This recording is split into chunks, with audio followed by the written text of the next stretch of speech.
So you're the far blue one. Okay. Great. Thank you. Great. Thank you, guys.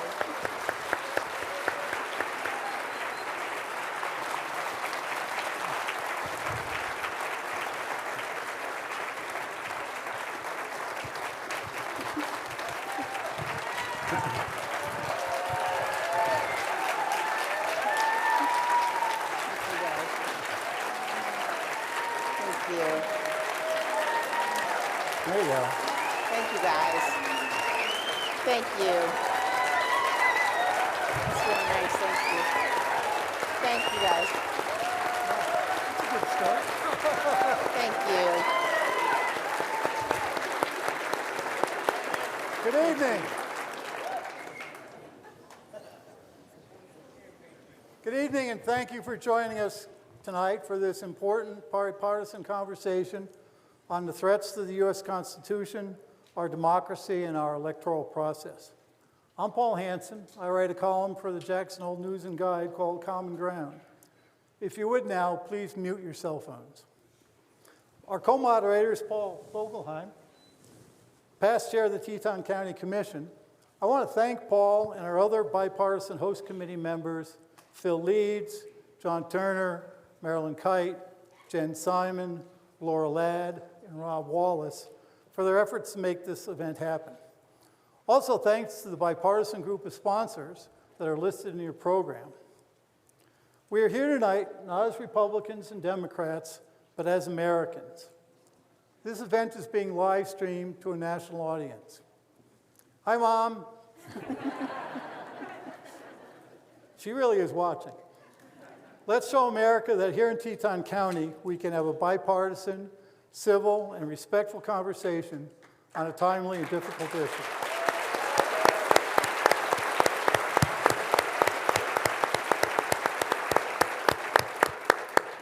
With that thought in mind, would you please rise and join us in the Pledge of Allegiance? I pledge allegiance to the flag of the United States of America and to the republic for which it stands, one nation, under God, indivisible, with liberty and justice for all. Thank you.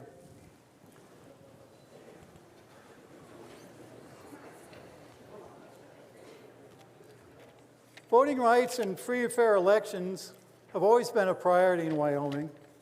Our national audience may not be aware that women won the right to vote in Wyoming in 1869.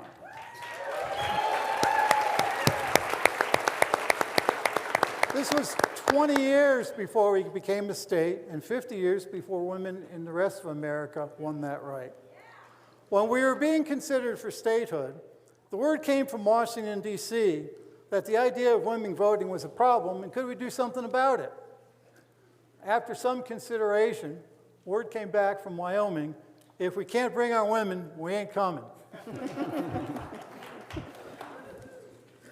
Tonight we are honored to have with us two of our nation's most courageous and expert voices on the subject of election integrity and its importance to our Constitution and democracy.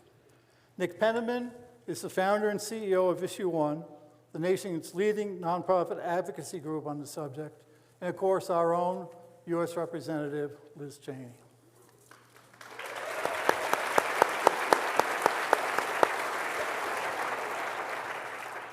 The First Amendment to the U.S. Constitution, right to free speech and peaceable assembly, will guide our conversation tonight. Our discussions will also be governed by Section 501c3 of the U.S. Tax Code.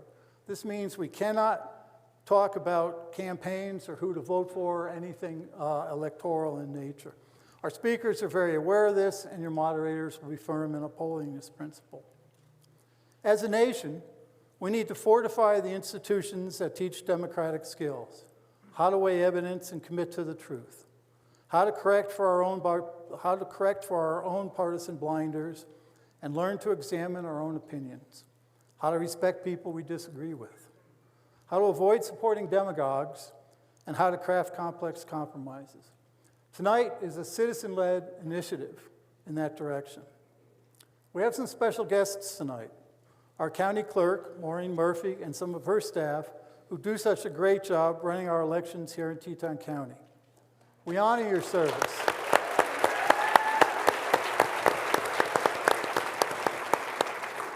We honor your service and that of your colleagues nationwide, many of whom are getting death threats for simply doing their jobs. Administration of elections has never been a partisan affair. We're also very honored to have over 30 high school constitutional scholars and their teachers here from the Center of Wonder We the People group, sitting in the front 2 rows and a few on either side. Thanks, guys, for coming. It's always risky to recognize special guests because you always forget someone, so I'm going to stop right there. We're honored that all of you would be here tonight, all of you.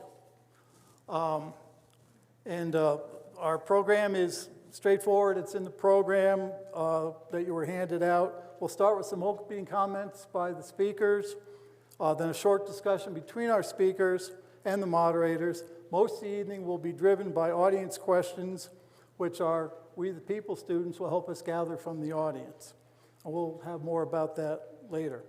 In respect for your time, we'll be done at 8:30. And now Paul Bogenheim.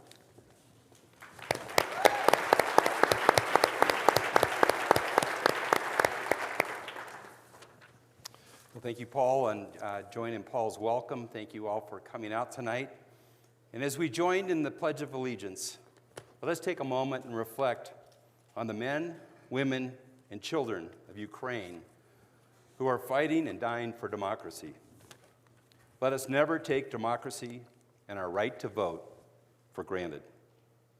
Let's take a second just to pause with a silent prayer. We pray for peace in Ukraine. It's so great to see so many friends and neighbors out again, and it's wonderful not to be wearing masks and to be able to recognize one another. Yes, let's give each other a hand. In our democracy, we host a wide variety of opinions and experiences, and all of us just want to be heard. We have some folks tonight that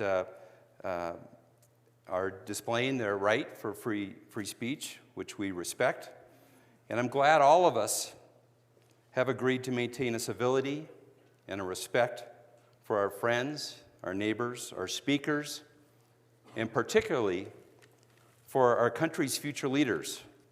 And those are represented by our high school members of We the People, who are up here in the first couple rows. And Paul, we're ready for introductions. Thank you. Our first speaker is Nick Penniman, founder and CEO of the national nonprofit organization Issue One. Issue One is working to protect the U.S. elections, lessen political polarization, limit the influence of big money on politics, and improve the ability of Congress to solve problems. Issue One projects include the Bipartisan Reformers Caucus, made up of nearly 200 former members of Congress, equal numbers Republicans and Democrats, governors, cabinet officials, the largest bipartisan coalition of its kind ever assembled to advocate for our democracy. Also, Issue One has the National Council on Election Integrity, a bipartisan group of 38 government, political, and civil leaders who are devoted to defending the legitimacy of our elections. One of those is our own Al Simpson, who once said that those who ride the high road of humility and great leadership in Washington, D.C., have very little problems with traffic. Nick works in D.C. He has little problems with traffic. Thanks, Paul. Appreciate it. Thank you, Paul. Hi, everyone. Great to be here. When Paul invited me out for this, I figured that it'd be a good opportunity to bring my wife and kids, who are here tonight. So somewhere is Sarah, my lovely and wonderful wife, and our kids, Nikki, Mac, and Winnie, who have the raccoon faces from skiing for the last 2 days on the mountain. So thank you all also for coming, and of course for Representative Cheney. It's great to be playing the Best Supporting Actor role tonight next to her. On the Ukraine topic, I do want us to recognize that the moment that we're at, I think, with Ukraine is a potential inflection point in the history of democracy itself. So if you look at Freedom House, which was founded by a bunch of Republicans and Democrats after World War II to track the rise and decline of democracies around the world, they've been releasing reports for decades now, but for the last 16 years, they have said that we've been in a democracy recession globally. So for 16 years straight, more countries have moved away from democracy than have moved toward democracy. That includes the United States, which has fallen both on the Economist magazine's rankings and also Freedom House's rankings from being what's called a full democracy to being what's called a flawed democracy for various reasons. So we're no exception here. Ukraine has the ability, I think, to actually turn that inflection point into a positive if we and the other liberal democracies can help them successfully push back against the ravages of Putin himself. But if that's the case, and if liberal democracy ends up winning over autocracy, then that could probably spark a revival of democracies around the world and turn the situation around. It's important to remember that Ukraine passed its most recent constitution in 1996, and I read it the other day, and if you all read it, it's almost eerie how closely it paraphrases the United States Constitution. And it just reminded me once again that we are the guiding light, that this experiment in America, perhaps the greatest experiment ever in humankind, the mass experiment in humankind about how we organize ourselves, is the guiding light. And as our light dims or flickers a little bit, that sends waves throughout the world that democracy might actually be unstable. So we've got to get it right here, not just right, but we've got to make sure that we're always striving to do better and better and better as we move forward. So the topic of tonight is the Constitution and our elections. On the Constitution, there really are two sections that are the most important. Number one is Article 1, Section 4, which determines how members of Congress are elected. And I do want to actually just read the one sentence that is Article 1, Section 4. Quote, "The times, places, and manner of holding elections for senators and representatives shall be prescribed in each state by the legislature thereof, semicolon, not even a period, a semicolon, but the Congress may at any time by law make or alter such regulations except as to the places of choosing senators." So basically what that says is the state legislatures are in charge unless Congress is, unless Congress supersedes them, which is why we have a Voting Rights Act, of course, which is why we have a Federal Election Commission, which is why we have other federal laws that kind of help guide the voting process. So congressional action is within a constitutional construct, is completely legal, and they've got the right of way to do it. Article 2, Section 1 determines how the president is elected. And there's a really interesting story about that, which is that the founders, as many of you know, they were very suspicious of two things, okay? The first was executive power, because they had seen tyrannical kings exercise their executive power poorly and destructively and limit freedom. The second, which maybe seems like the polar opposite, but they were also equally suspicious, was of the will of the people, because they thought that the people could turn into a mob and that they could do kind of groupthink and mob rule could take over. And so what they were trying to do in constructing the Constitution was both limit executive overreach so we don't end up with more tyrants in America, even if they're elected, but also to somehow kind of make sure that the mob didn't take over. So when they were debating how the president should be elected, there were two factions. One said that Congress itself should choose the president. As you all probably know, the state legislatures chose the senators for a long time. So one idea was Congress should just choose the president, and that way the mob won't be, fully ruling the country. The second idea was that we should just leave it up to the people and have a complete will of the people popular vote, something that had literally never been tried in the history of humanity before. The notion that the people would just come together and be able to elect the lead ruler of a country. So what they ended up doing was kind of striking a deal, last-minute deal, by two founders, the names of which I can't remember, and you all wouldn't either because they're like the lesser known, that was the Electoral College, which basically was somewhere in between, Congress choosing and the people directly choosing, which is why we ended up with that. So we'll get into the details of that later, but I want to lay out, before we move to Representative Cheney, 3 simple principles that I think we can all agree on about American elections and how to improve and strengthen them as we move forward. The first, number 1, voting should be both accessible and secure. So my organization, Issue 1, released a report about 6 weeks ago with a bunch of other bipartisan and Republican-leaning organizations in which we gathered intelligence from 30 election officials around the country, Republicans and Democrats, and basically said to them, what do you need to do your jobs better? Like, how can we help you do your jobs better? What kind of laws? And here's what some of the stuff that they said. So we have 14 recommendations. Here are just a couple of them. Number 1, expand automatic voter registration and couple it with national voter ID laws. And you can create a lot of flexibility around what voter ID looks like. There could be just a national one that's issued, or states can determine, but automatic voter registration coupled with very accessible voter ID. Number 2, expand early voting. It's the way that everyone can vote. So regardless of your class, regardless of whether you have a night job or a day job or work multiple jobs, the more you can give people time to show up at the poll, the better. So expand it to at least a week, preferably 2 weeks in every state. Number 3, expand and improve mail-in voting. So in Maryland, where I live, I just got, 2 weeks ago, a letter sent to me that said that I could request a mail-in ballot if I want to. We have a very good process. There are barcodes. It's all checked. There's signature curing, it's called, to make sure that everyone's verified voting. It's a system that works, and they said we should be expanding mail-in voting. Next, pre-process all mail-in ballots before Election Day. So you remember a lot of the confusion and chaos in the 2020 election was because those mail-in ballots in states like Pennsylvania were not being processed, opened and processed before Election Day.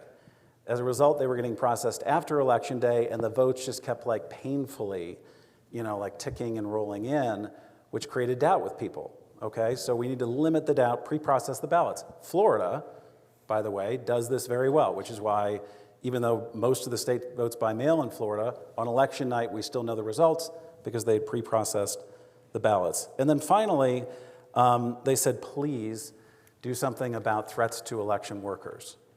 And I gotta say that as just an American dad, person, the fact that these people some of whom are paid and get paid poorly and work really long hours under very bad conditions, many of whom are volunteers, staying up at night under intense pressure, working all kinds of crazy hours and doing all kinds of crazy tasks, the fact that they are not more respected and the fact that they have actually had their lives threatened all across the country sickens me.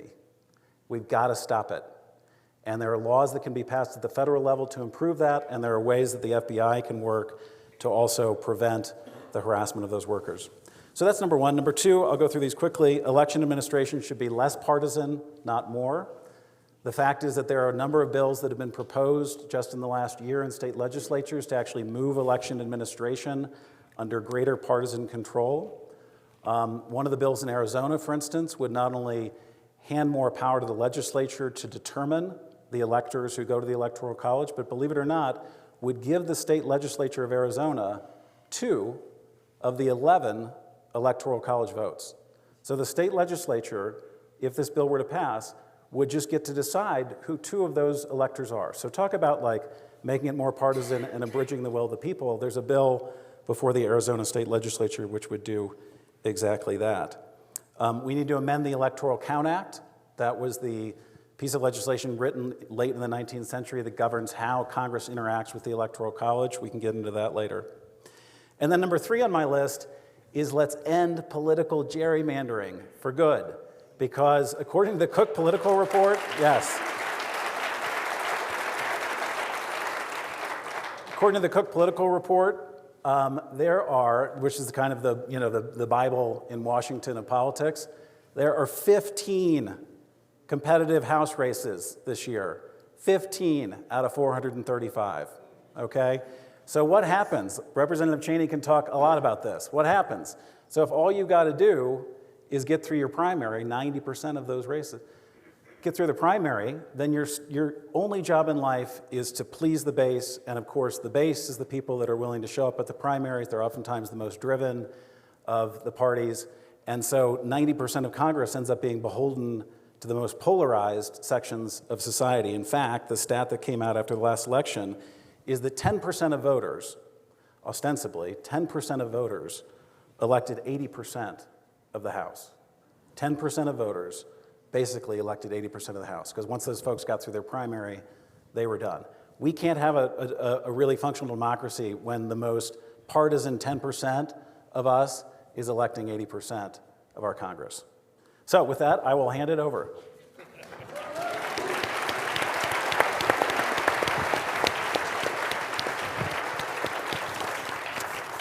We're going to change this up a little bit, and we're going to remain here in our chairs rather than use the podium till the end. But it's my honor to introduce Congresswoman Cheney. The Cheney name has been a prominent Wyoming family name for over 40 years, led by former Vice President Dick Cheney, and now carried on by his daughter, Congresswoman Liz Cheney. Don't forget Lynn. Right, we won't forget Lynn. Very good, thank you. She's probably watching. She is, very good. Sorry, Lynn. Liz has been Wyoming's sole U.S. representative since 2017, and she has chaired the House Republican Conference, the third highest position in the U.S. House Republican leadership. Folks say that Wyoming is just one small town with a very long road, and we're kind of as the far west as you can get. So welcome home to your neighborhood, and Liz has her home here in Jackson. She is the mother of 5 children, and I gotten to know Liz and Phil through their eldest daughter, Katie, and who was my stepdaughter's amazing camp counselor many years ago. So Liz, thank you for letting me enjoy some time with you and your family, and for the years of over the years, and for accepting the invitation to join us this evening in the discussion defending our election and Constitution. Congresswoman. Well, thank you so much, Paul. Wonderful to be with you all. Wonderful to be here with Nick, and to have the chance to talk about a hugely important issue. I think in many ways, Wyoming certainly leads the country, and in one in particular that Nick mentioned, we got no issues with gerrymandering in our House of Representatives race, so we're good to go. But it's really wonderful to be here, and you know, when I look at the audience, when I see the young people who are here, and I think about what our democracy is and what our democracy means. I could remember being in school and people saying to me, there are things you hear a lot. You hear, you know, you can make a difference. You hear people talking about our democracy and what it means. But I can tell you with absolute confidence that our democracy is fragile, and that the institutions that make up our democracy, so, you know, our executive branch, our legislative branch, our courts, those institutions don't defend themselves. People have to do that. And that starts with the people, the men and women in uniform, who generation after generation have sacrificed. Many made the ultimate sacrifice for our freedom. And it runs through every citizen. I think one thing that we must always remember, we live in a republic. And in a republic, no citizen can be a bystander. And that means that in this republic, you have to stand up for what you believe in. You have to learn through organizations like We the People, which is one of my very most favorite student groups anywhere, and I look forward to the chance to being able to welcome you guys back to Washington when our Capitol is fully open again.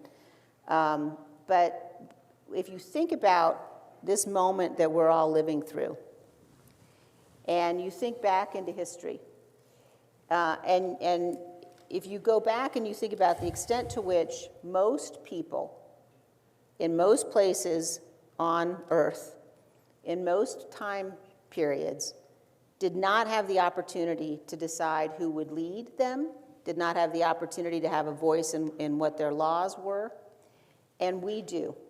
We are the greatest constitutional republic that has ever existed. And that imposes a real duty on every one of us. When you think about, people often will say as well, things like, well, we have inherited this democracy and we have to pass it to our children. And that is certainly true. But I think it's really important to stop and think about what that means for each of us, what that means. What that means is we have a duty. People have fought and they have died for this constitutional republic. And we cannot just throw it away because our politics don't match the outcome of an election. We must not do that. And when you think about what it means to be an elected official, I would ask you to think about whether you are Democrat or Republican, to think about how important it is that the people we elect have to be serious people. They have to be worthy of the responsibility and the obligation of governing in this republic. And they have to be up to the tasks and the challenges we face. Both Pauls and Nick talked about some of those challenges. They talked about what's happening in Ukraine. You can see what's happening with respect to the rise of China. You can see what's happening with Iran and North Korea. You can see what we're dealing with here at home with inflation and economic challenges and supply chain issues and COVID. We're facing really serious, grave issues. And those issues require serious people. So when you're casting your vote, when you're thinking about who to vote for, one of the things that's most important for us to do is to incentivize serious people. There are a lot of people, too many people, in Congress today, on both sides of the aisle, who are not serious, who don't do their homework, and who treat politics like it's a game. I had the great honor and privilege of growing up being raised by Dick and Lynn Cheney, two people who love American history, who love this nation, and who taught Mary and me how important it is to revere our history and to revere who we are as a country. I also have had the privilege of working around the world, working in countries that aren't democracies.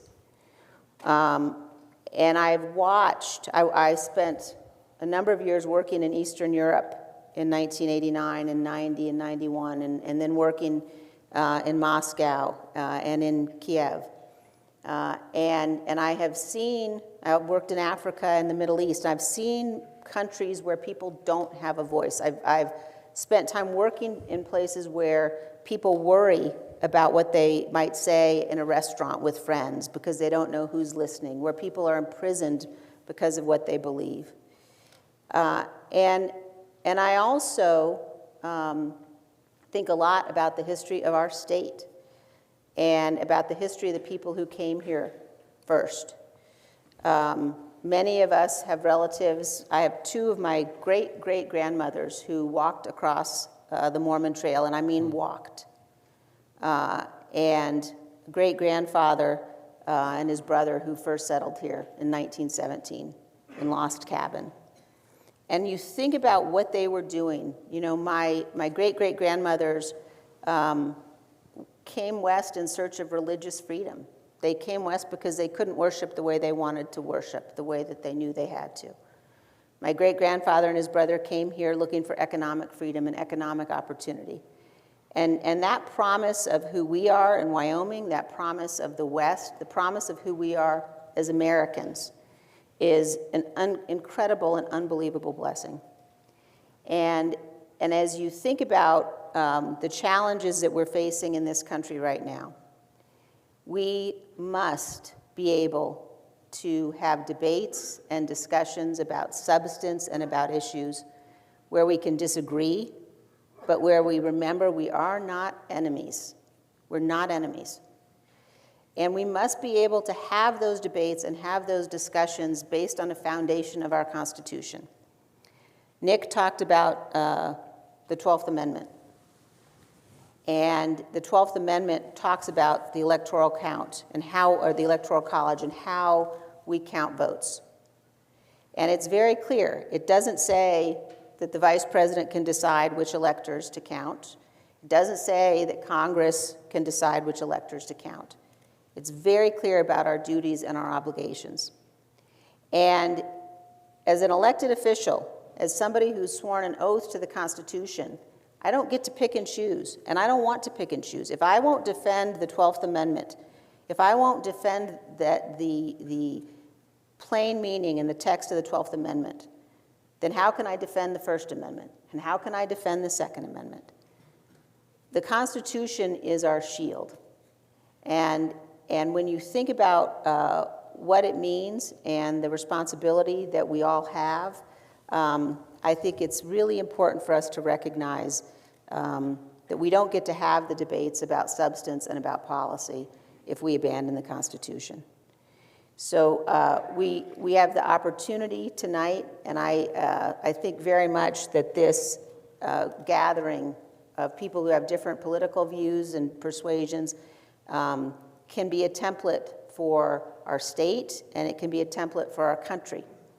As we begin to heal, as we begin to deal with the challenges we have to deal with, and as we remember what matters. And what matters is that we're all Americans. We live in the greatest nation that has ever existed on the face of the earth. And what we do as Americans matters to the whole world. The whole world is watching to see whether or not our constitutional republic can thrive. And we have to make sure it does. And I'm committed to doing that. So thank you so much.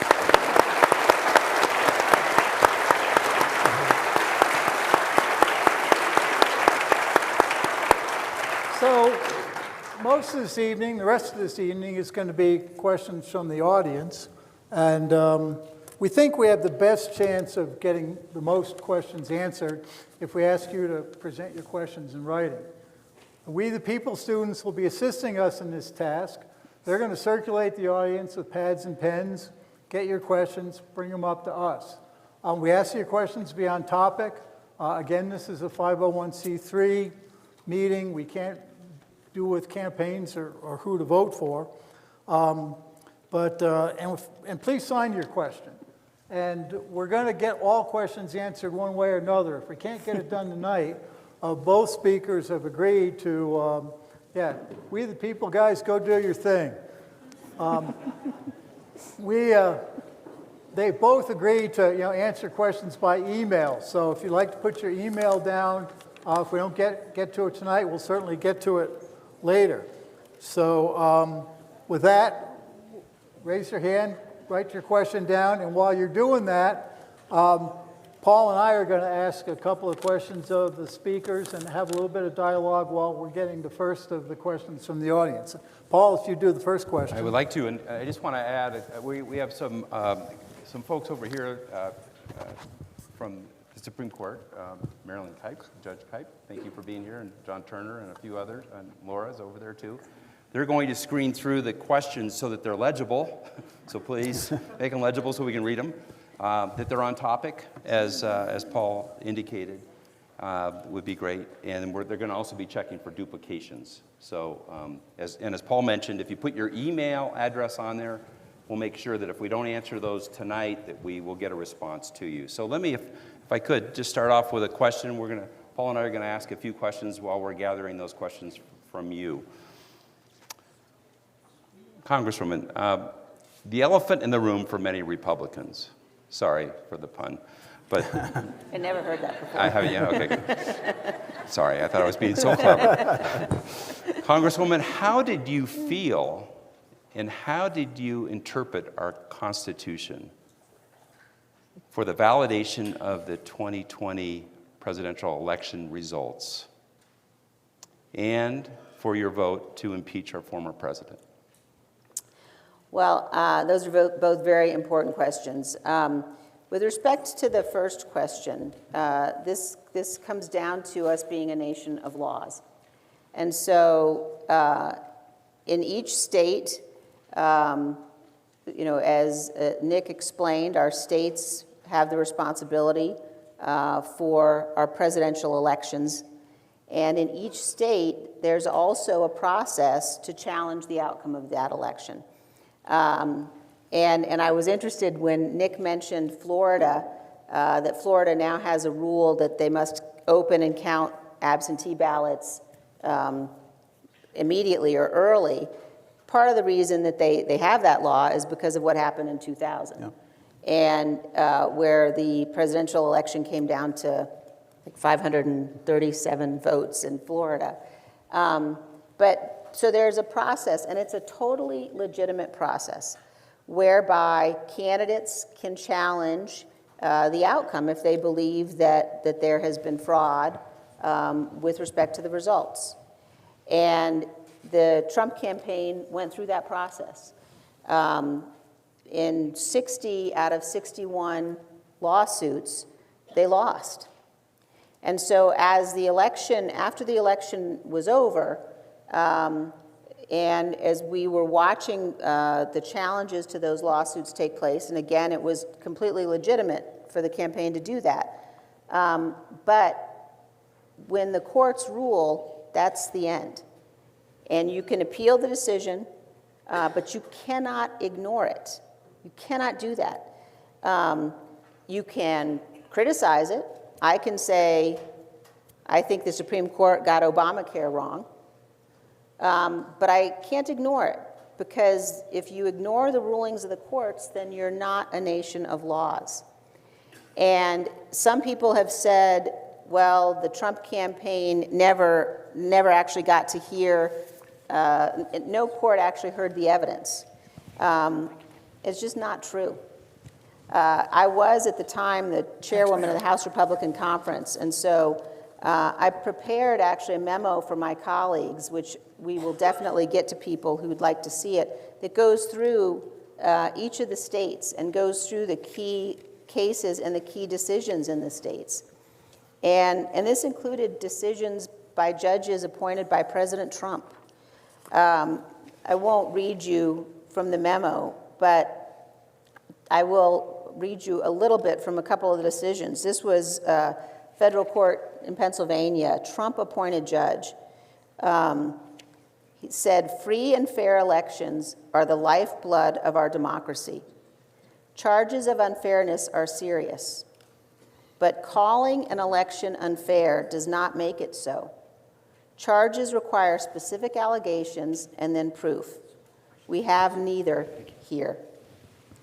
So you can go on and on and on. The courts heard the cases, the courts decided. And once you get to December 14th, which is the date the Electoral College meets, once the Electoral College meets and votes, it's over. Now, what happened in 2020 was that people were betrayed. And it is one of the most tragic things, certainly in recent history, maybe in our nation's history, that people were betrayed by a sitting president of the United States. And people were told that if they came to Washington on January 6th, somehow things could change. And the president went to war with the rule of law. So it was absolutely clear after the 14th what the results of the election were. And it was also clear, and has become more clear in the time since, that then President Trump provoked the mob that attacked the Capitol, and and you can go and look at the court filings, you can look at videotapes of people saying that they came to Washington because he sent them. And Congress was counting electoral votes. That's our constitutional obligation, and that's what we were doing. And any effort to corruptly obstruct or delay that count is un-American, is unconstitutional. It can't happen. If you lose an election, you can run again the next time. And I will stop here, but I have told a number of you this story, but it meant very much to me and had a huge impact. It was a few days after January 6th, I was eating dinner with my husband Phil and our two youngest children, our sons. And I had a moment where I looked across the table at my boys, and it occurred to me that I got to grow up in a country where we didn't have to wonder whether we would have a peaceful transition of power. Presidents, Democratic and Republican, for the entirety of the existence of our republic, have been committed to that peaceful transition of power. And I knew at that moment I didn't want a situation where my children wouldn't have that same confidence, where they were going to have to wonder about whether this nation would have a peaceful transition of power. And I will do everything, certainly, that I can to make sure that they have the same confidence that we all have had who've been able to grow up in this country.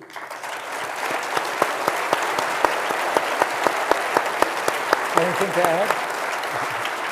Anything to add on that question, Nick? I mean, I feel exactly the same way. I think it's unfortunate that we've reached a point in which we even have to be worrying about whether or not we can trust the vote count in this country. It's nothing I ever had to worry about before, but the numbers are not great right now. So there was a CNN poll that has been run for the last year and a half, and January 6, 2021, 40% of Americans said that they couldn't trust the results of U.S. elections. By September, it was 52%.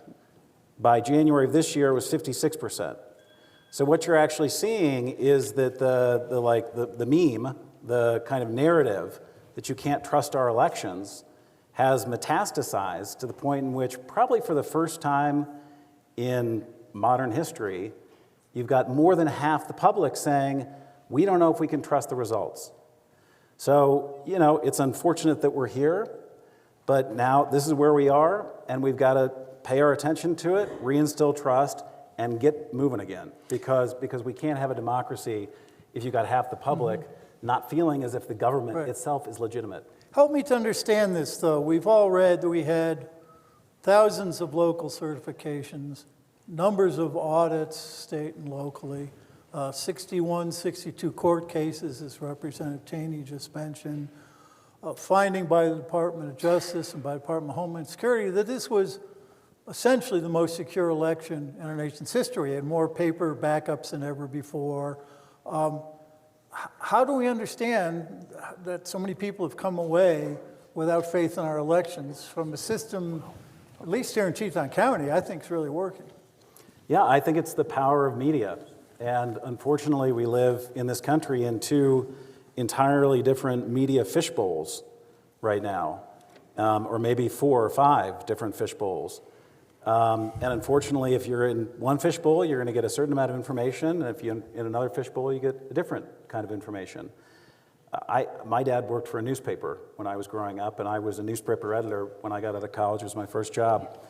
And the beauty of a media environment that existed when my dad was growing up, when I was growing up, when many of you were growing up, is that the newspapers and the major networks basically controlled the way that information flowed around society.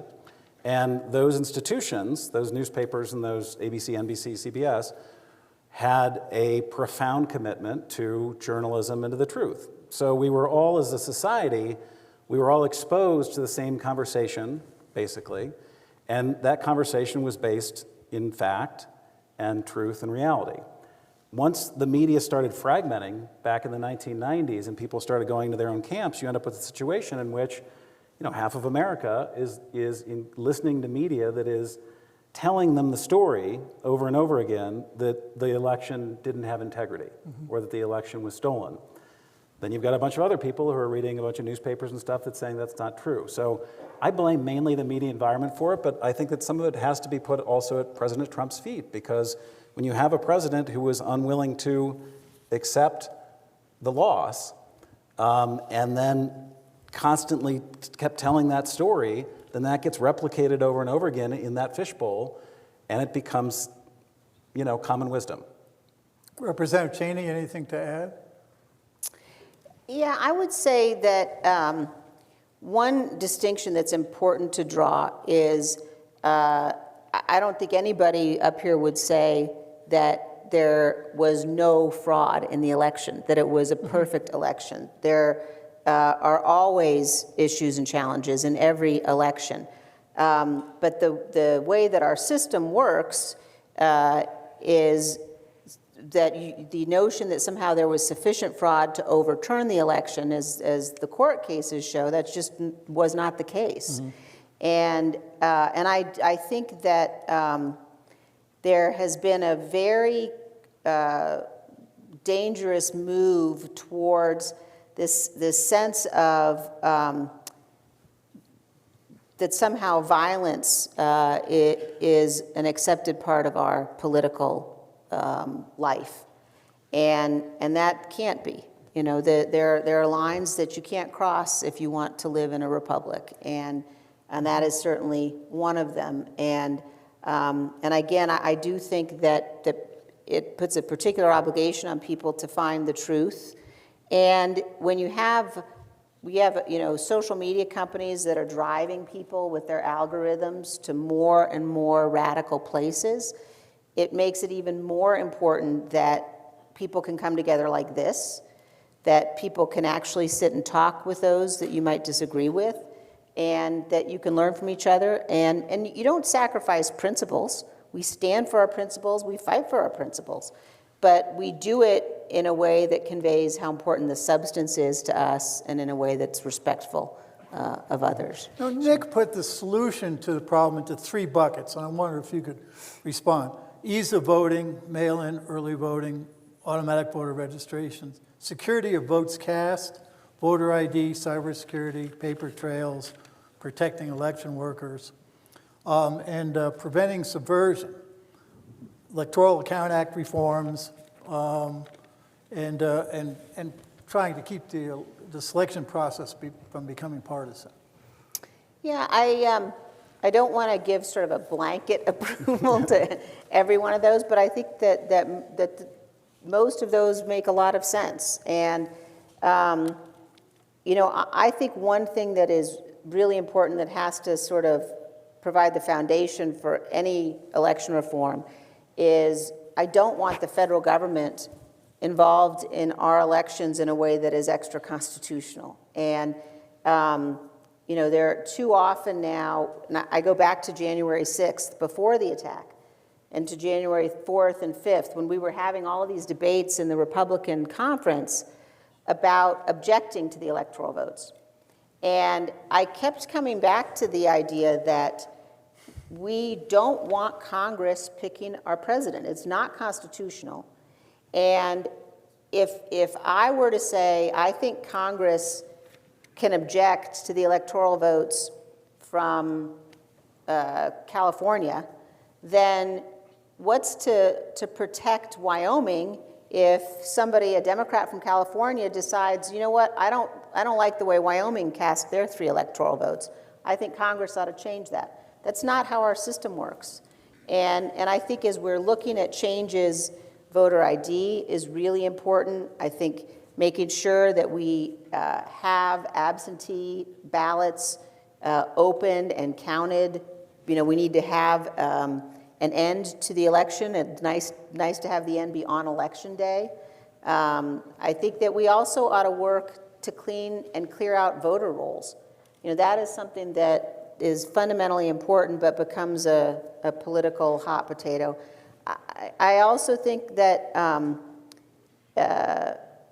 ballot harvesting is a real problem. And ballot harvesting goes on where, people go around and collect a bunch of ballots and,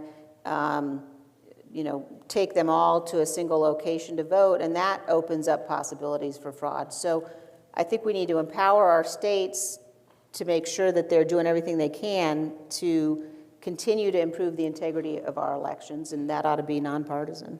Nick, agree, disagree? Totally agree. Yeah, and just yeah. And just to be clear too, I think the role that the Congress could play in this would be helping establish best practices, many of which, by the way, again, are being piloted by red states, and then incentivize that with federal funding. Because when you also listen to the election workers, what you hear is just they're chronically underfunded. So if you can lay out best practices and then give the states the money to help get up to those best practices, I think that'd be a great role for Congress to play. And your point about election workers is really important, making sure that we're protecting poll watchers. It's crucially important. So just being the timekeeper here a little bit, we have 50 more minutes. We're having great discussions. We've talked a lot about some of the problems that we're dealing with. But from the students, we have a question that is asking for some hope. So let's see how we want to handle that. Given the nature of our political polarization, how would you suggest we encourage young and diverse individuals to engage and care about democracy? I actually, when I think about hope, it's the young people who give me such hope. And young people, and I include in this category the young staffers who worked in many congressional offices on the 6th. I include the young people that I have talked to all over the country, all over Wyoming. And the reason that you give me hope is because there's a real sense that that you get it, that you understand that we can't tear each other apart on a partisan basis.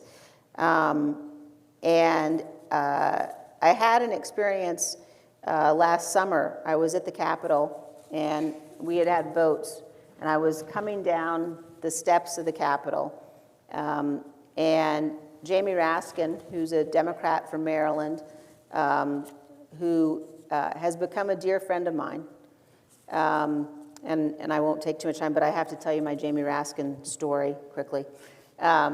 Jamie and I are at different ends of the political spectrum, and we were elected to Congress the same year, and I met Jamie, I think for the first time on the floor of the House. And we were having a discussion. He was telling me he was a constitutional law professor, and I was asking him about that, and he'd written some books, and I asked him about that. And I said, Jamie, send me one of your books. I would love to read one. And he sort of paused for a minute, kind of sheepishly, and he said, well, my last book was about how George Bush and Dick Cheney stole the election in 2000. And so I said, I don't really need that one. Send me another one. Next. Right. But Jamie was standing on the steps of the Capitol last summer, this night when I walked down, and there was a group of students from Miami of Ohio. And they, were talking to Jamie and then talking to us, and we talked about what we were doing on the Select Committee. We talked about the Constitution, and one young woman came up to me. And it is so memorable because we were on the steps of the Capitol. And she had tears in her eyes. And she said to me, I don't know if I agree with anything that you believe in politically, but I want to fight for the Constitution with you. And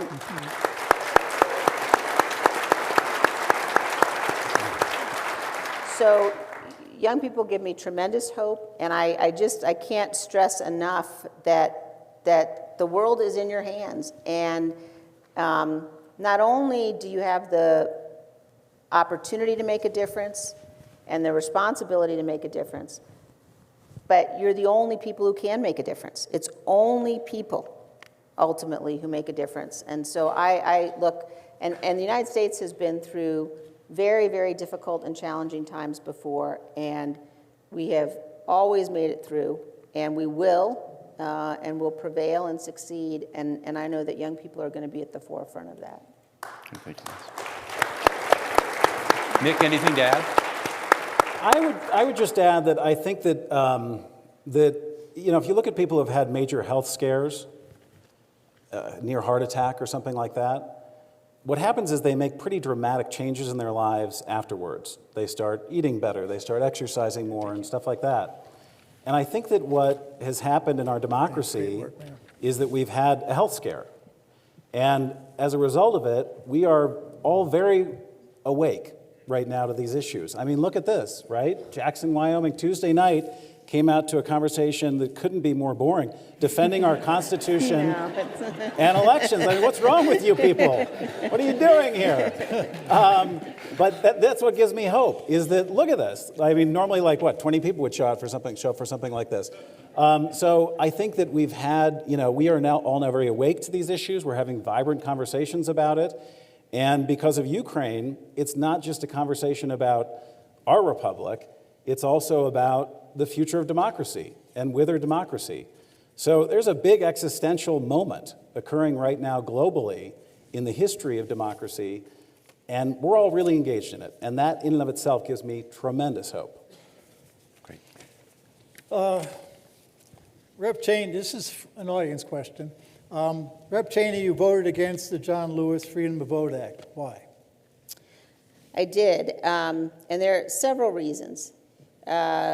This last time that it came up, it did not come up on its own. It came up combined with another piece of legislation that had aspects to it that really would, in my view, infringe upon individual rights and states' rights when it comes to elections. H.R. 1, which is the John Lewis Voting Rights Act, I think was H.R. 4. But H.R. 1 was a larger piece of election reform legislation that would do things like change the makeup of the Federal Election Commission so it would no longer be equally divided Democrats and Republicans. It would require matching, like 6-to-1 matching for congressional campaigns, for example. It would also impose greater requirements and restrictions on political speech in the run-up to Election Day. All of those things, I think, are really problematic. The John Lewis Act itself created a situation where, though it was not, in my view, as problematic as H.R. 1, there were aspects to it that are problematic. For example, it makes it harder to have voter ID programs. And in fact, one of the motions the Republicans offered when it came up by itself was a motion that basically said, take out the language that makes it much more difficult to use voter ID. And that was defeated. So I think it's crucially important that we do everything we can to reform our election process and system, but I see too many proposals that would give our federal courts too much of a role, would give our federal government too much of a role, and that's not what the Constitution says, and I think there's real beauty and real security in the fact that when it comes to presidential election, that our states run those elections. And I think we don't want to create a situation where the Attorney General becomes some sort of national election czar. We have to be very cautious when we're looking at these reform efforts. Nick, this is Thanks. this is another question that came up right with that question from somebody else in the audience. What do you say to Rep. Cheney and others who did not support the John Lewis Freedom of Vote Act? Listen, I think... We were getting along so well. Well, you said you wanted the hard ones. Right. You got them. Here's what the bill would do. It would update. So the Voting Rights Act, when it was passed, basically said that the southern states had to go through a process of pre-approval with the Department of Justice before they could pass new voting laws. And the rationale was that there was a history of racism in the South, and that therefore they had to go through what was called pre-clearance with the Department of Justice to make sure that any of the laws being passed in the southern states weren't being racially discriminatory, okay? What the new, and by the way, the Voting Rights Act was reauthorized from 1965 up until recently, the most recent reauthorization, 2002, 98-0 in the Senate, okay? So what the new bill would do, so then the Supreme Court came along in 2014 and said, it's not fair to keep holding the southern states accountable for the history of racism. They shouldn't be the only ones that preclearance is applied to. So it freed the southern states of that kind of like preclearance requirement. So as a result, a number of people in Congress came together and rewrote basically the provision and said that let's open it up to all the states. And so any state that in the last 25 years has a certain number of violations in voting rights, 10 violations or more, would have to go through some kind of a preclearance process. But just like probation, when you get out of jail, you can work your way out of it. That's what the bill says right now. And and so what I would say is this. If there are Republicans who want to come to the table and present amendments, as Senator Murkowski did, which is why she's now the lead Republican sponsor in the Senate of that bill, then come forward with the amendments. Let's have a debate. Let's get to the floor and amend stuff like y'all used to on the floor and pass a bipartisan bill. And I would just say to that, as you know, the number one, the process for amendments in the House doesn't work like that anymore, and it should.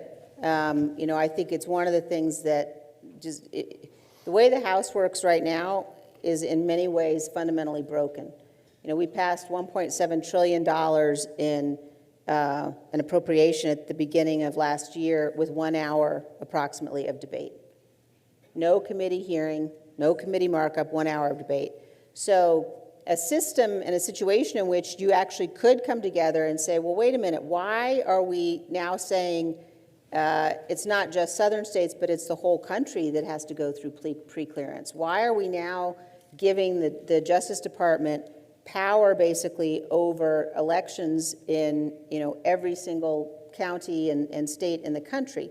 Those are really important questions. And I think having the bill this last time around matched up with H.R. 1 was a problem for a lot of people. And as I said, when it came up the year before, if we, as the minority, our tool for offering amendments on the floor is the motion to recommit, which we offered, which said, okay, let's take out this portion that makes voter ID so difficult, but the motion failed. So I agree that we need change, but I also think we have to be very careful about giving too much power to the federal judiciary or federal agencies. Paul? We have a couple of solutions being forwarded here by the audience to solve all of our problems. So, and just to be succinct in terms of timing, let me ask these rather directly. Can you discuss ranked choice voting, your thoughts on that, and then also, do you support voter ID? Just that point blank. Yes, I support voter ID, and I think ranked choice voting is highly problematic. I know there have been efforts, some have proposed that we might think about doing that in Wyoming. I think it has real problems. I mean, I watched my good friend Bruce Poliquin from Maine lose his election a couple of years ago because of ranked choice voting, where, basically, if your candidate doesn't win, then you have already sort of said who your second or third choice might be, and your votes get allocated to those people. And some people look at it as an easy and cost-effective way to have a runoff, but I think it's really problematic, and it concerns me from the perspective of sort of allocating votes as second or third choices, which, at the end of the day, those are the people that we end up electing. And my view is you got to cast your vote for people that you think are serious and are going to be good representatives, and I wouldn't like to see us adopt that, certainly. Okay. Nick? I'm of course, voter ID, but let's make sure that it's really easy for especially young people to understand how to get them and make it accessible to people. It's like, when people go to the Department of Motor Vehicles, they want it to be easy. The same should be true with voter ID. Like, why would we make a government process difficult for people? So if they're citizens, let's give them an ID, make sure they can get, if they lose it, they can get it easily, so of course. With ranked choice voting, I think that it's a great and interesting innovation. And as it is with the states, the laboratories of democracy, as Jefferson called them, the states should be innovating right now and thinking about how to give voters more choices, which is exactly what ranked choice voting does, is it basically allows you all, or us all, instead of just saying, I'm only going to vote for one person, it allows you to rank in order of kind of priority or importance to you who you would like to see serve. And then if that person that who was your first vote doesn't win, then it takes your second and kicks it into the election. So it's just a more dynamic way of seeing and understanding where the voters are and of voter choices.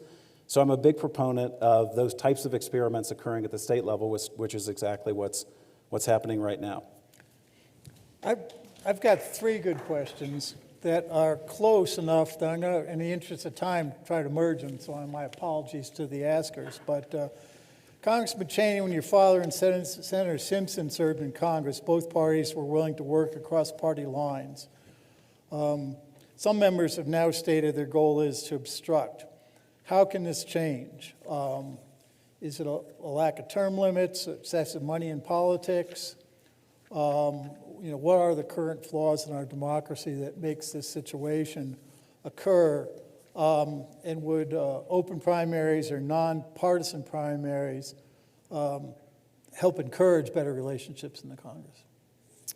I think that there are a number of reasons why sort of the partisanship and the vitriol is as intense as it is right now. I think also it's important to look back into history, although what happened on January 6th is unique in our history, having a lot of upheaval and turmoil and vitriol isn't. And I think that's an important thing to keep in mind and to remember. I think there are a lot of things that we could do to help to encourage civility. But I come back again to the fundamental notion that people matter. It really matters. We can come up with proposals, and we certainly will come up with proposals for things like reforming the Electoral Count Act and whether or not there are additional legislative proposals, which there will be out of the January 6th committee. But at the end of the day, if we elect people who are willing to blow through the guardrails of democracy, the laws lose their power. And that's why one of the most important things we have to do is elect good people. And I think about the inscription over the fireplace in the White House, in the dining room, which is from a letter that John Adams wrote to Abigail. And it's a prayer. And he says, in part, may none but honest and wise men ever rule under this roof. And now I obviously think it should say men and women. But the people really matter. And look, we were talking before, Congress today, we're in a situation where, we're always campaigning. So the minute that you get into Congress, in the House anyway, and you sort of look around and you start to think, okay, who can I work with to get things done for my state? The people that you're likely to work with are often the people on the other side of the aisle who are the most vulnerable members. They maybe represent swing districts. That's why you might have some issues in common with them. And the leadership on both sides is telling the members, don't work with those people. Because if you work with them, that's going to help them get reelected, and we don't want them reelected. We want our guy reelected or elected. And so there are all sorts of incentives that pressure against working together. But, and this is the last thing I'll say on this, is the people who are playing a game, the people who are seeing how many likes they can get on social media, the people who are fundraising off of outrageous things that they have said and done, those people get a lot of reinforcement. And it has to be our job to give reinforcement to the other people. Our job to give reinforcement to the people who are doing their job.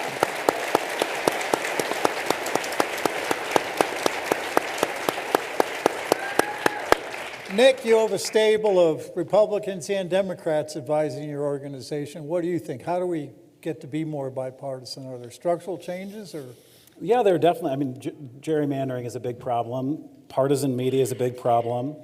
Performative or performance politics that Representative Cheney just mentioned is a huge problem, where members are going into these hearings so that they can, because they know the video cameras are on with C-SPAN, and they know the 1.5-minute video clip that they want to get out of it that they can then put on their Twitter, and then they can flame the other side. That's a big problem.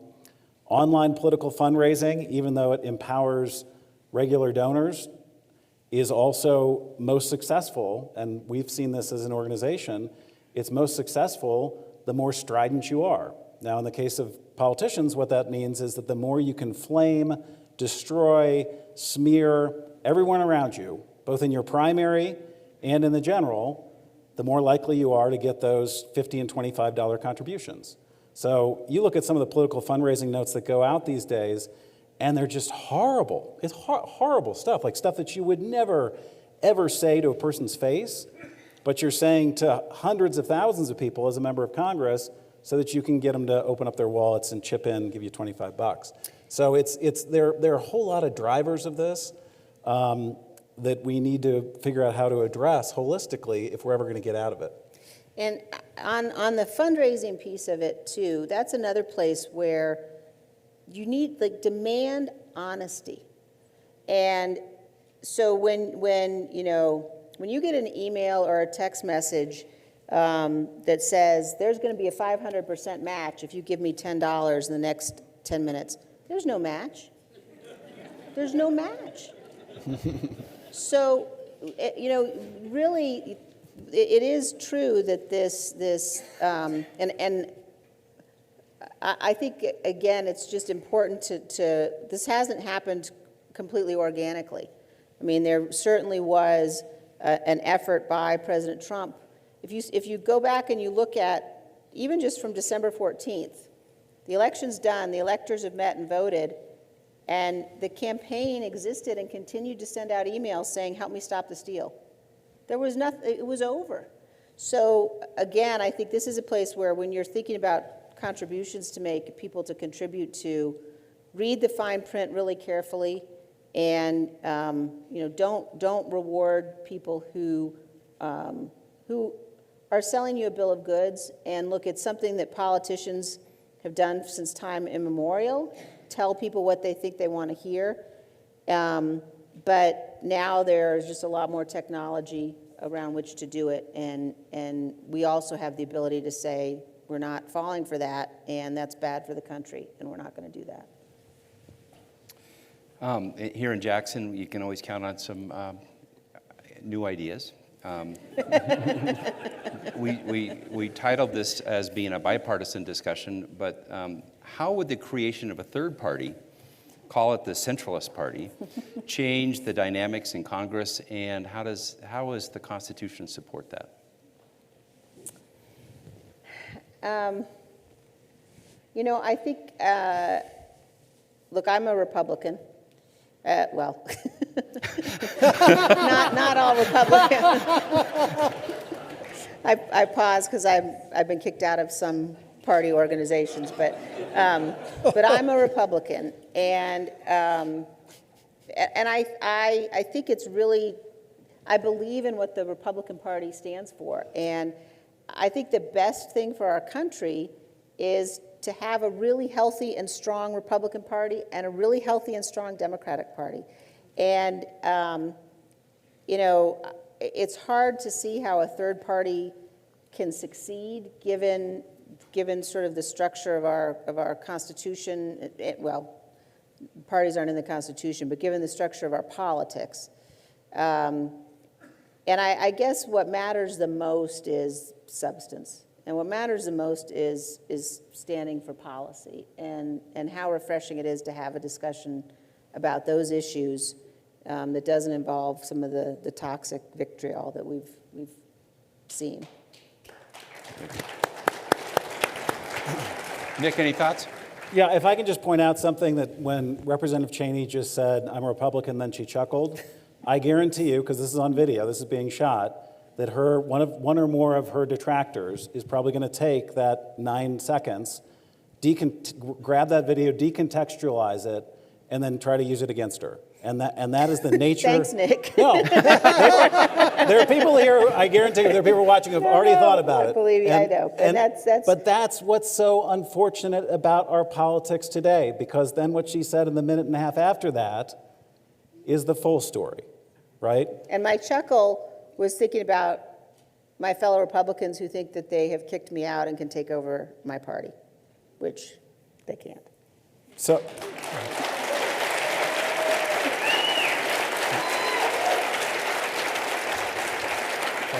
So when it comes to third parties, I'll just say that the founders, there was a question about whether or not what the Constitution would say. There's nothing in the Constitution about political parties. In fact, the founders assumed that there would be dozens of political parties.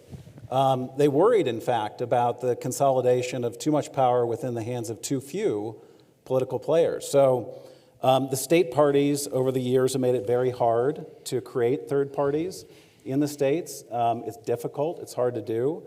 But again, I am into voter choice because I think that we are complicated people, we are a complicated electorate, and when you boil it down only to two choices, I don't think we're capturing the wisdom and dynamism and thinking of the American people. There are parliamentary democracies in Europe that do a much better job of kind of capturing all the viewpoints of the public, and they have multiple parties, 12, 13, 14 parties, and they actually legislate quite well under those circumstances. So part of, I think, what we need to face as a country is how do we begin, again, providing us as voters more choices and creating a more dynamic, kind of fluid party structure. Thank you. Great. I appreciate this question because I don't think we've spent enough time yet on the Electoral Count Act. And this question is, please explain the proposed changes in the Electoral Count Act, because it seems to me from what I've read is that there is some bipartisan traction around reforming the Electoral Count Act. Rep. Cheney, would you like to go first? Yeah, so in my view, it's actually simple. The Electoral Count Act, neither the Electoral Count Act nor the Constitution provides for Congress choosing the president except in a circumstance in which there's a tie, there's no winner in the Electoral College. And the Electoral Count Act, which some people believe is unconstitutional, which we can talk about, but the Electoral Count Act, if you wade through it, is actually clear on the issue of Congress's role if Congress has received a slate of electors that is certified by the governor of a state. So if you have a slate of electors that a governor of a state has certified, you count those. And in 2020, we had 50 slates certified by 50 governors. And, you know, under those circumstances, Congress's role is ministerial, which means actually we sit there while the votes are counted. They're counted in our presence. So, you know, there are some questions about whether or not clarifying the Electoral Count Act, for example, including language that makes even more clear that the vice president doesn't choose the president. Some of those things are proposed. You know, we'll see where we go. I'm very concerned about unintended consequences. You know, one of the proposals, for example, is right now, if you have one House member and one senator object to the slate of electors, then the joint session breaks up and there's debate in both houses.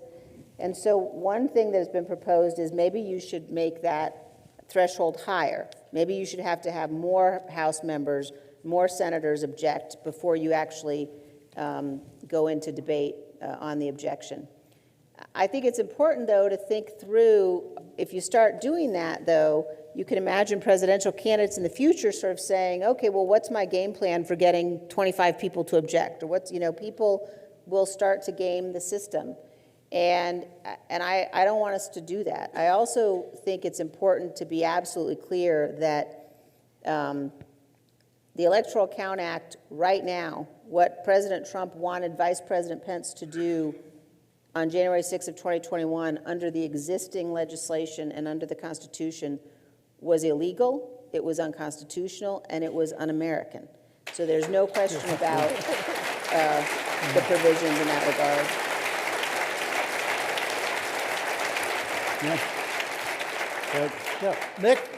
So there's a great bipartisan working group in the Senate right now that's looking at the Electoral Count Act and how to change it, and it includes what Representative Cheney. So I'm old enough to remember her dad.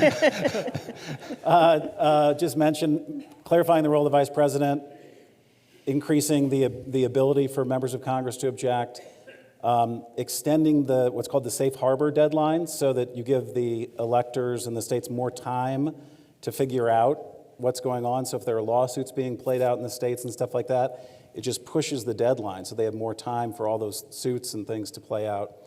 And then the more difficult part of it, which people are trying to figure out right now, legal scholars, both conservative and liberal legal scholars working together, is to what extent a provision can be put in that would inextricably bind the state legislatures to approving electors that are consistent with the popular votes in the states, so that we make darn sure that the will of the people is being represented. So there's because it is the most federalized of all elections, there isn't a question about whether or not Congress should be able to play a role in it. And so that's what's kind of being worked on right now. But I think it's important that as you look at the details and the specifics, because thinking about binding state legislatures, then you start to think about, well, what is that mechanism? What does that mean? Does that mean that a federal court issues a certificate of election? When you're talking about the presidential election? I mean, this is where you really do have to stop and be very careful about what will grow out of this system. And I certainly think we need change. And I mentioned the situation in Florida, where Florida got its act together. They never again wanted to be in the situation they were in 2000. And so they got their act together and they changed their laws. This time around, we do have situations in at least a couple of states where, as Nick has pointed out, the state legislatures, there's been legislation proposed that would give state legislatures the right, basically, if they don't agree with the outcome of a popular vote, they can name electors. But as we think about how to fix that, again, I think both Nick and I share very much the idea that the people are the ones who make these decisions. And so you don't want to create a situation that has an enhanced federal bureaucracy or puts federal judges in the position of determining, what slate of electors should be certified in new ways with new causes of action. And I think that, if you had a situation in a state where state legislators decided they were going to overrule the will of the people and put their own electors in, again, the people are the ones who have to the people have to stand up and say no. And you're going to pay the price at the ballot box. We're going to change, who represents us. But our system depends upon the people, and we ought to be empowering them at every opportunity and being really careful about federalizing systems that the states themselves and the people themselves need the voice to run. Taking us a little different direction, and one that late Senator John McCain was sure an advocate for, and that was for finance reform for voting and where follow the money. Where's that coming from? So the question that was laid out, what do you feel about elections only being publicly financed, and or what other reforms can we enact potentially in a bipartisan way for political finance reform? You want to take that? You go first, and then Okay. I'll tell you what I think. All right. So I think we've put our elected representatives in a horrible situation. They are spending 30 to 50 or more % of their time raising money. Okay? Where do they do that? Well, because federal law says they can't do it in their offices in Congress, they go to the RNC and DNC headquarters and they sit in cubicles, just like telemarketers for AT&T, and they dial for dollars. They have stacks of what are called call sheets, and they oftentimes are working 2 cell phones at a time, so the moment they finish with one fundraising call, someone hands them a live call on the next, in the other hand. And so they're spending all this time just dialing for dollars. Now, who are they calling? Typically, they're not calling people who are only in their state, number one. Number two, they're calling people who can max out to their campaign. So they're calling more or less the upper 1% of the population for donors. They're also calling people who are highly ideologically motivated and driven donors. They are staunch Republicans, they are staunch Democrats.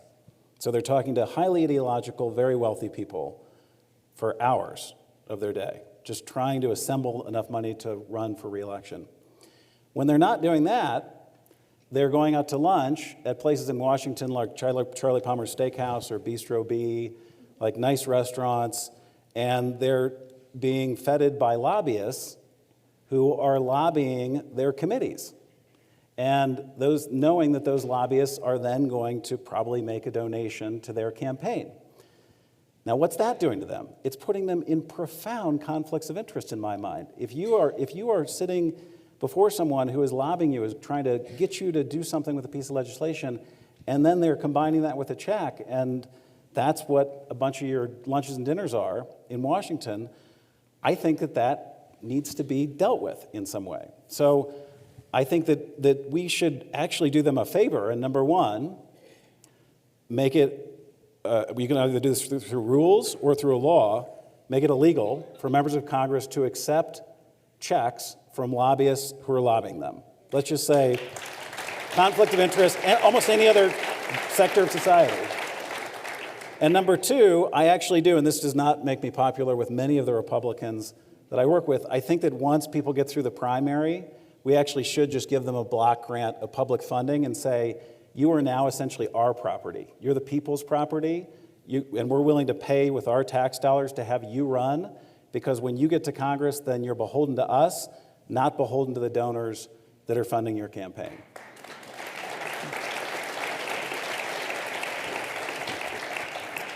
So I agree with some of what Nick said. Yes. I think one of the most important things that we can do, and what I think we should do, is demand immediate disclosure. So again, this is about whether or not the federal government is deciding how to spend your money on candidates, and I don't think that's a good idea. I think that even if you get into a situation where you're in a general election, and you say, okay, now the federal government is going to fund these campaigns, it sounds nice to say the people, the candidates are beholden to the people, but what it really means is your tax dollars are going to go to Marjorie Taylor Greene.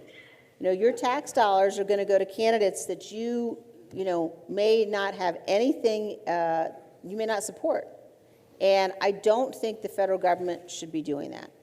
I think that what we have seen in the last few years with the rise of super PACs and the situation where you have money being spent in political races that the candidates don't have anything to do with, don't know about, can't be involved with, it's a really tortured and broken system. And I think one of the best things that we can do, number one, is keep our campaigns short, like we do in Wyoming. Number two, require disclosure. I do believe that being able to give $5 or $10 or $20, however you want, and in addition to big dollar fundraising, there is a tremendous amount of fundraising online for small dollar contributions. And I do think that people should have the right to do that. People should have the right to donate to candidates that they support. And so I wouldn't want to see us put in place restrictions or requirements that would mean that, my taxpayer dollars or your taxpayer dollars were going to fund candidates you didn't agree with. I think that fundamentally is not good for the system. But I do think we need some reform. I think Wyoming right now is probably about to see the most expensive race that we have ever seen in our history. And I don't think that that is necessarily going to help to encourage substantive and productive discussion.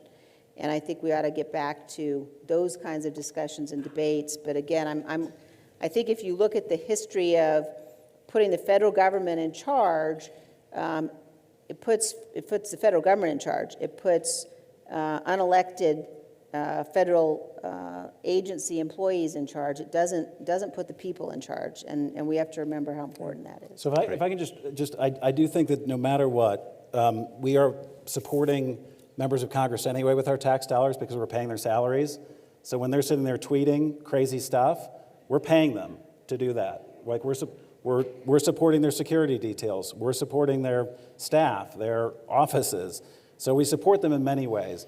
What I want to do, and I think we could have a pretty interesting conversation about this down the road, is free them from being beholden to just certain subsets of the population, whether that's more small donors, whether it's block grants, whatever it is.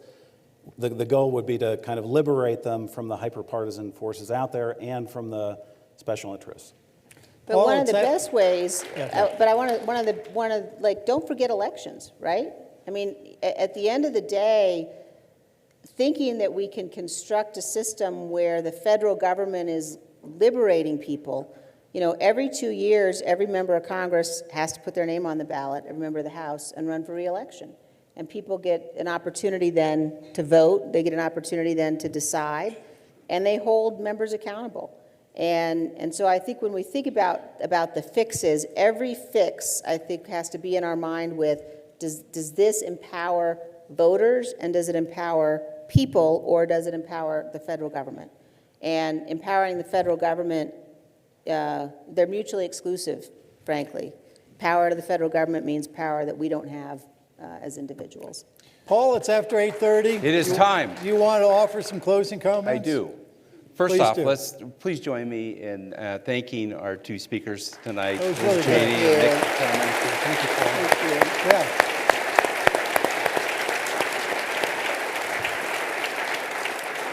We also we would like to see if we can keep some of these discussions going. It's been a great bipartisan effort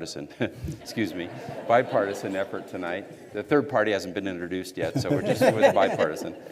But you'll see in the programs, there's an email address, bipartisanjh@gmail.com. If you want to send additional questions, you can find both of our speakers referenced in there. We have some additional questions we did not get to. We're going to pass those along, and both of our speakers have agreed to respond to those questions the best they can.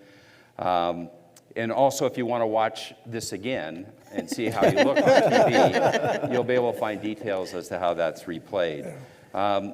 Also, just want to thank Willie Brooks and his crew here tonight. They were short-handed, and the place is spotless, and they accommodated all of our needs, and we sure appreciate that. Also, just want to recognize the hard work that Paul put into this, and it was his idea. And he recognized the host committee earlier tonight. They've been working hard on the sidelines and in preparation for tonight, but it was a great effort of bipartisan. Yeah. Well, wait a minute, we had 2 independent voters in there, so really, I don't know if we can use that term, but yeah. But multi-partisan, yeah. Thank you. But it was a great community grassroots effort. If I could ask, just before you sit down, students, if you could be prepared and start to walk over here, line up, you're going to come up here, and our speakers are going to visit with the students a little bit. Just the students. I know everybody wants to come up and talk to our speakers, but if the students could all stand and begin go to your right, and walk your way up Oh, there's your teacher, Jim. And with that, we are dismissed. Thank you very much for coming out. Come on, guys. Come on. Hey, thanks for your help. Thank you. Hey, man, thanks for your help. Well done. Thanks for your help. Thank you.